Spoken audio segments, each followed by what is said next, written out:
ඔයාලා හැමෝම ආදරයෙන් පිළිගන්නවා මගේ YouTube channel එකට.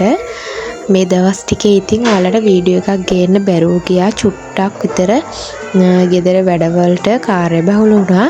ඉතින් අද තමයි වීඩියෝ එකක් අරගෙන එන්න පුළුවන් වුණේ. අද මම ඔයාලට අරන් ආවේ මගේ උදේවරුේ මම කොහොමද ගෙව්වේ කියලා තමයි. ඉතින් සුපුරුදු පරිදි පුතාව නර්සරි එකට දාන්න ගියා. පුතාව උදේ 8යි කාල වෙනකොට නර්සරි එකට දාන්න ඕන. මම ගෙදරින් 8ට 8:05ට විතර තමයි ගෙදරින් යන්නේ. මොකද විනාඩි 5කින් විනාඩි 6කින් වගේ මගේ ගේ ළඟ ඉඳන් පුතාගේ නර්සරි එකට යන්න පුළුවන්. පුතාව නර්සරි එකට දාන්න යනකොට කෝච්චියකුත් ඉතින් අපිට හම්බ වුණා බලන්න. මොකද පුතාගේ නර්සරි එකට චුට්ටක් ඉස්සරහට වෙන්න තමයි කෝච්චි ස්ටේෂන් එකක් තියෙන්නේ. ගොඩක් වෙලාවට ඉතින් අපිට කෝච්චි බලන්න පුළුවන් වෙනවා. අදත් ඉතින් ඒ වගේම කෝච්චියක් හම්බ වුණා. පුතාව නර්සරි එකට දාලා මට පොඩි බඩු වගයක් අත ගන්න යන්න තියෙනවා. ඉතින් එයාව දාලා ඉවර වෙලා මම ටවුන් එකට යනවා ඒ බඩු ටික අරගන්න. මට ගන්න තියෙන අර කෑම බෙදන බොක්ස් තියෙන්නේ. මම දන්නේ හරියට මේකට කියන නම මොකක්ද කියලා නම් අර සිල්වර් කලර් එකෙන් තියෙන්නේ ඒ බොක්ස් 16ක් 17ක් විතර තමයි මට ගන්න තියෙන්නේ. ඒක ගන්නත් ඕන. තව පුංචි බඩු වගේක් ගන්නත් තියෙනවා.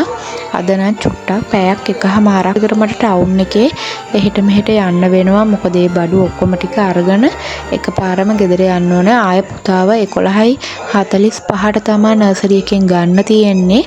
ඊට කලින් නම් ඉතින් මට බඩු ටික නම් ගන්න පුළුවන්. ඊට පස්සේ මම පුතාව නර්සරි එකට දාලා ආවා මේ බඩු ටික ගන්න. ඉස්සලාම ආවේ බොක්ස් ගන්න තැනට තමයි. එතනත් ඉතින් වැඩි වීඩියෝ කරන්න ගියේ නැහැ. මොකද මට තෝරගන්න එහෙමත් තියෙනවනේ. හොඳට බලලා මම බොක්ස් 16ක් ගත්තා. ඒකත් අරගෙන මම මැටි බඩු තියෙන තැනට ආවා. මම ගොඩක් කල් ඉඳන් ආසාවකින් හිටියා මැටි වතුර බෝතලයක් ගන්න. ඉතින් ඒකත් අත ගත්තා. එතන මැටි කැට, මැටි පහන්, මැටි වතුර බෝතල් හැමදේම එතන තියෙනවා. ඉතින් එක මිල ගණන් වලට එක සයිස් වලින් තමයි බෝතල් තියෙන්නේ. මම 800 ගානක පොඩි බෝතලයක් තමයි ගත්තේ. 1100ටත් තියෙනවා. ඒක අරගෙන පුතාටත් පළතුරු මොනවා හරි ගන්න ආවා.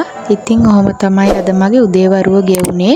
අදින් එහෙනම් වීඩියෝ එක ඉවර කරනවා. ආය අලුත් වීඩියෝ එකක් අරගෙන එනකන් ඔයාලා හැමෝම පරිස්සමින් ඉන්න.